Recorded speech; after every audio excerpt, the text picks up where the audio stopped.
China just signed the largest battery deal ever recorded, and the battery at the center of it contains no lithium at all. 60 gigawatt-hours of a chemistry that leading experts in America and Europe were calling a dead end as recently as 2 years ago. And by the end of this video, you are going to understand exactly what China built, how they pulled it off, and why laboratories and boardrooms across the United States are scrambling to respond. Because 60 gigawatt-hours is not an experiment. That is enough stored energy to charge every single smartphone on the planet at the same moment. Every phone, everywhere, all at once from one order. The company that signed it is not a scrappy startup chasing headlines. It is the largest battery manufacturer on Earth. And the star ingredient inside this record-breaking battery is something so common, so laughably cheap, that you almost certainly have a container of it sitting in your kitchen right now. It is the stuff you sprinkle on your dinner. Table salt. A battery running on the same element as table salt just became the biggest story in the entire energy world. And the road that led here stretches back through 30 years of research, billions of dollars in bets that went the wrong way, and one stubborn material problem that defeated the smartest scientists alive for 4 straight decades. If stories like this are your kind of thing, do me a favor and tap that like button right now. These videos take an enormous amount of research to put together, and hitting subscribe means the next one lands right in your feed. Now let us get into it, because there is a lot to unpack. Before you can appreciate what China just did with salt, you need to appreciate the empire it is challenging. Lithium did not just win the battery race. Lithium became the battery race. And to see how total that victory was, you have to remember what the world looked like before it. In the late 1980s, portable power was miserable. Batteries were heavy bricks that died fast. A camcorder gave you roughly an hour before the battery tapped out. A laptop was a thick slab of plastic that could barely survive 1 meeting away from a wall socket. A pocket-sized phone that ran all day was not a product anyone was promising. It was a fantasy. The batteries of that era held only a fraction of the energy while weighing dramatically more. Then lithium arrived, and it was not an upgrade. It was a revolution. Energy storage roughly tripled overnight compared to what came before it. Devices got thin, phones got smart. The electric car went from a science fair project to a real industry. Every wireless earbud, every featherweight laptop, every silent electric vehicle gliding down a highway exists because lithium chemistry made it physically possible. And there are 2 reasons lithium is so good at this job. Reason 1.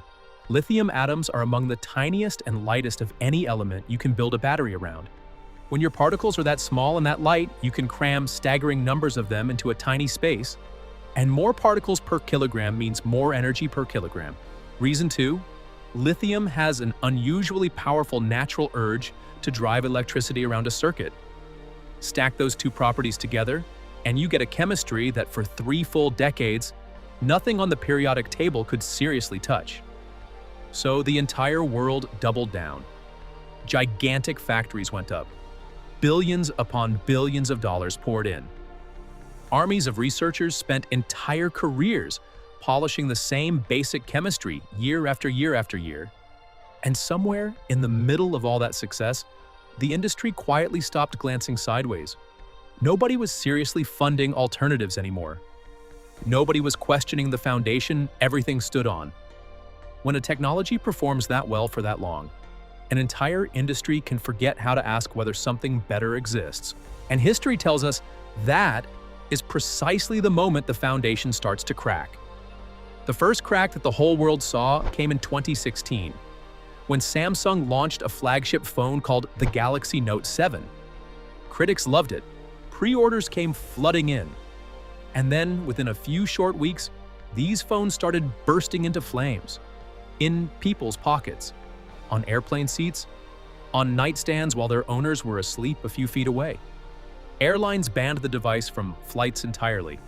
Samsung was forced to kill the whole product line, a catastrophe that cost the company $5 billion and went down as one of the most infamous product failures in the history of consumer electronics.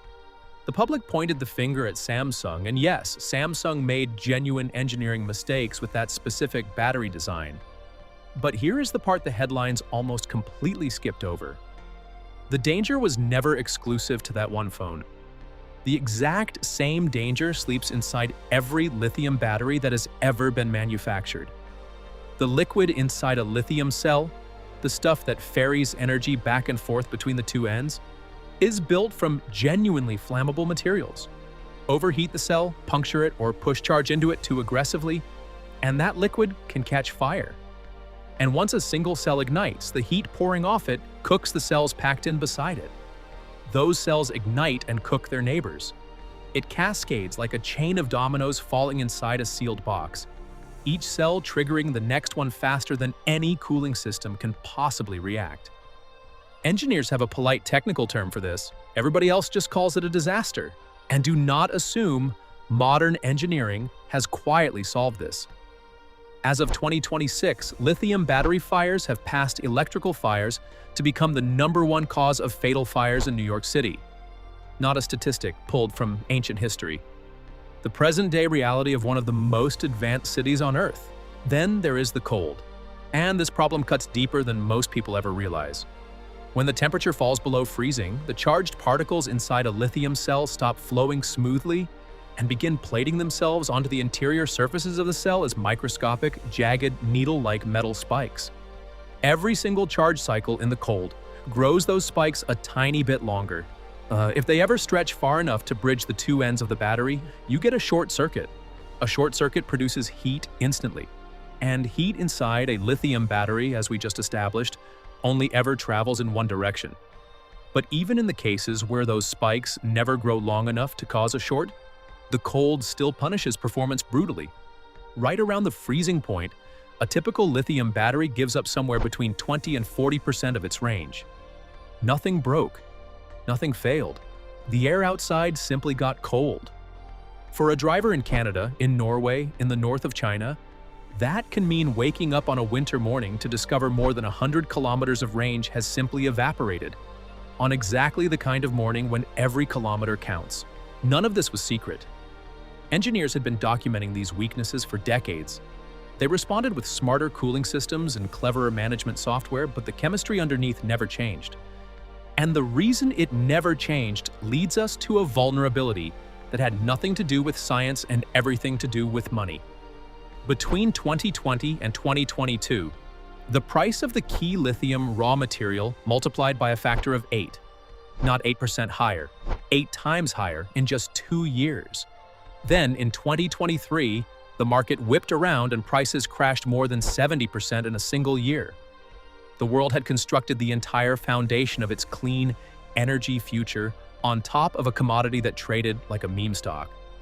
Wildly unpredictable and completely beyond anyone's control. For automakers trying to hit price targets, and for governments trying to build genuine energy independence, this was the moment the cracks stopped being ignorable. Something had to give. And remarkably, the answer had been sitting untouched inside a research paper since the year 2000. Because long before lithium ran the world, scientists back in the 1960s were already betting on a completely different element as the future of energy storage. Sodium. It lives directly beneath lithium on the periodic table. It behaves in chemically similar ways, and it happens to be one of the most abundant elements on the entire planet. It is quite literally what table salt is made of. It fills the oceans. It fills the ground. It fills a shaker in practically every kitchen on Earth. In fact, the very first high-energy rechargeable battery ever constructed, built by the Ford Motor Company in 1966, ran on sodium. As a proof of concept, it was genuinely remarkable. As a practical product, it was hopeless because it only functioned at an operating temperature around 300 degrees Celsius. That is hot enough to melt solid lead. A fascinating laboratory demonstration, but nothing you could ever bolt underneath a family car. Then, in 1972, a researcher named Stanley Whittingham figured out how to make a lithium battery operate at room temperature. And in that single stroke, lithium sprinted ahead. Virtually all of the world's research funding chased after it. When Sony shipped the first commercial lithium battery in 1991, the outcome was locked in. Across the decades that followed, more than $1 trillion flowed into lithium technology. Sodium got shelved. Not because anyone ever demonstrated it was inferior, but because All of the momentum, all of the money, and all of the careers were pointed the other way. Sodium also carried one specific technical curse that nobody on Earth could break. A sodium particle is roughly 35% larger than a lithium particle. Inside a working battery, particles have to slide in and out of a host storage material thousands upon thousands of times without wrecking it. Lithium's host material, a form of carbon called graphite, is built from perfectly even, perfectly spaced layers, and lithium particles slip between those layers like a key sliding into a lock. Clean, precise, thousands of cycles, zero damage. Sodium particles are simply too fat for the lock. Every attempt to force one in pried the layers apart and permanently warped the structure. After only a few hundred charge cycles, the battery was so degraded it was essentially garbage. That one material problem, and that problem alone, locked sodium out of serious commercial use for more than 40 years. The papers kept coming, the attempts kept failing. Nobody could find a home that sodium particles could live inside without eventually tearing it apart.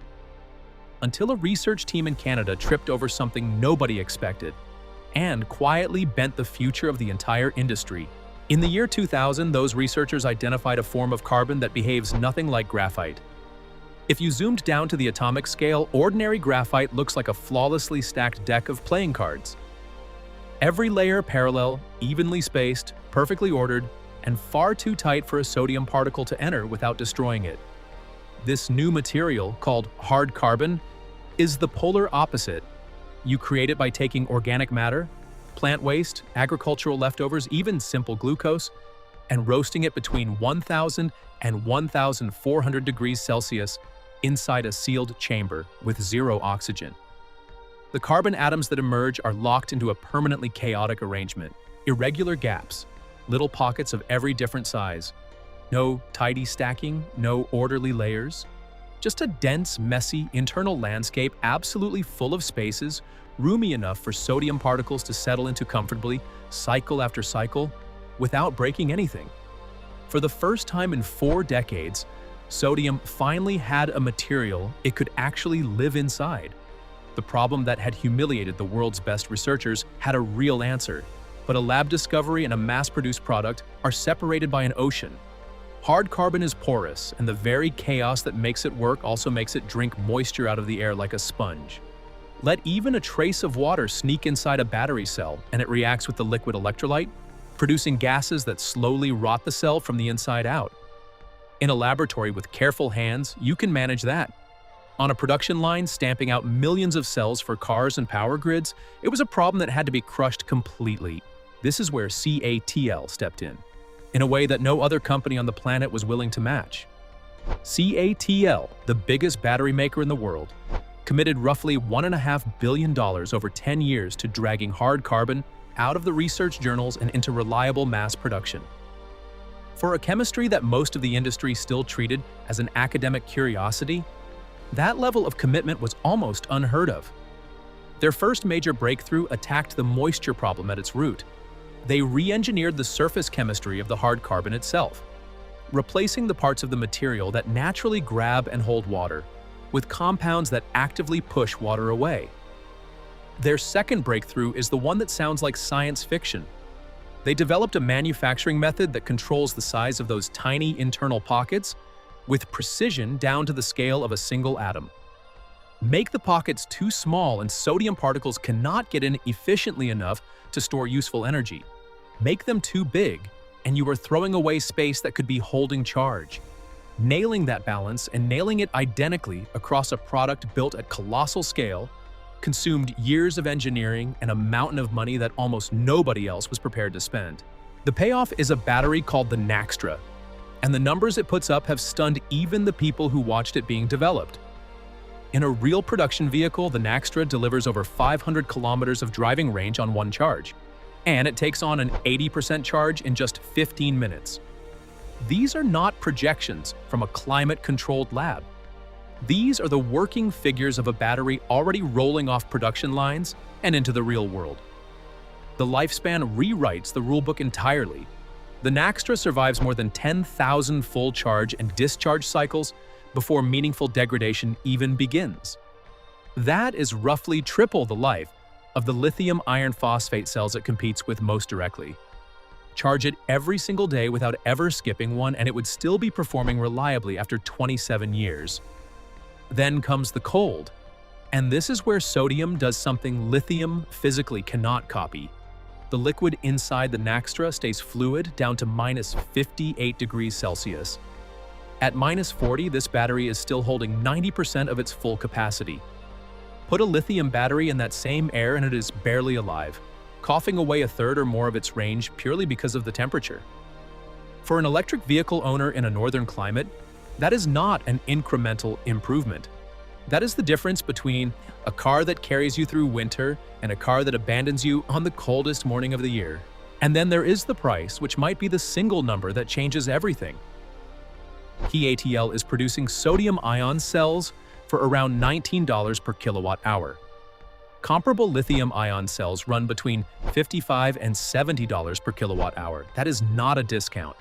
That is an entirely different cost universe. And unlike lithium, sodium is not bottled up inside a handful of countries. No single government sits on the supply. No sudden shortage can multiply the price overnight.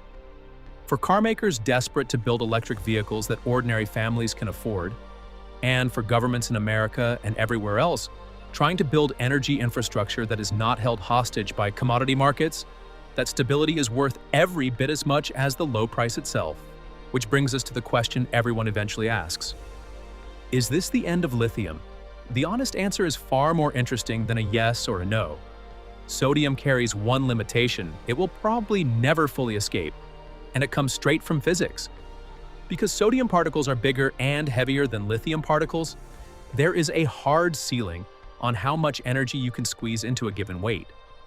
For electric aircraft, where every extra gram is paid for in range and payload, that ceiling is everything.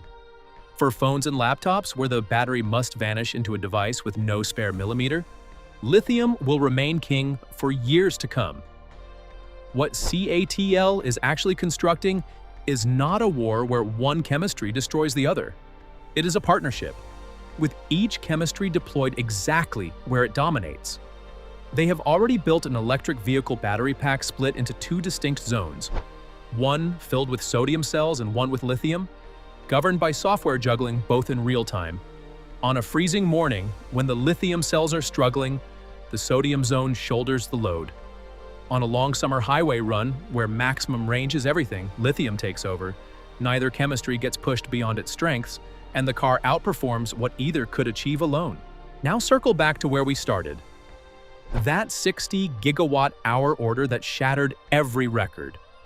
For perspective, CATL shipped roughly 122 gigawatt-hours of total energy storage products across the entirety of 2025.